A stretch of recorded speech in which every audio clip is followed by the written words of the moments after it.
கேரள மாநிலத்தைச் சேர்ந்த ஒரு குடும்பத்தினர் 9 பேர் காரில் குடும்ப விழாவுக்காக சென்று கொண்டிருந்தனர். இவர்கள் சென்ற கார் பார்த்தோம்னா, கோழிக்கோடு கண்ணூர் தேசிய நெடுஞ்சாலையில் உள்ள பாலக்குளம் என்ற பகுதியில் கார் வந்து கொண்டிருந்தபோது, திடீரென காரின் ஒரு டயர் பஞ்சரான நிலையில காரை சாலையின் ஒதுக்குப்புறமாக நிறுத்தி கொண்டு, பஞ்சரான டயருக்கு பதிலாக புதிய டயரை மாற்றும் பணியில ஈடுபட்டு கொண்டிருந்தாங்க. அந்த சமயத்துல காரில் இருந்து வந்த அனைவருமே காரை விட்டு வெளியே இறங்கி நின்று கொண்டிருந்தனர்.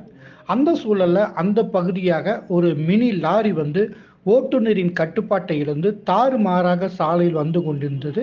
அப்போது அந்த பஞ்சரான காருக்கு முன்னால் இருந்த ஆட்டோவின் மீது மோதி, அதன் பின்னர் அந்த காரின் மீது மோதியது. இந்த மோதிய விபத்துல காரை சுற்றி இருந்த 9 பேர் தூக்கி வீசப்பட்ட நிலையில 2 வயது சிறுவன் பரிதாபமாக சம்பவ இடத்திலே உயிரிழந்தார்.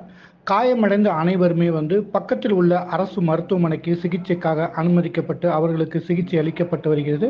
இந்த வழக்கு தொடர்பாக காவல்துறையினர் அந்த பகுதியில் உள்ள சிசிடிவி காட்சிகளை ஆய்வு செய்து அதன் அடிப்படையில் நடத்தப்பட்ட விசாரணையில மினி லாரியின் ஓட்டுநர் குடிபோதையில் அதிக வேகமாக வாகனத்தை இயக்கியதே இந்த விபத்துக்கு காரணம் என தெரிய வந்ததை அடுத்து அந்த லாரி ஓட்டுநரை காவல்துறையினர் தேடி வருகின்றனர்.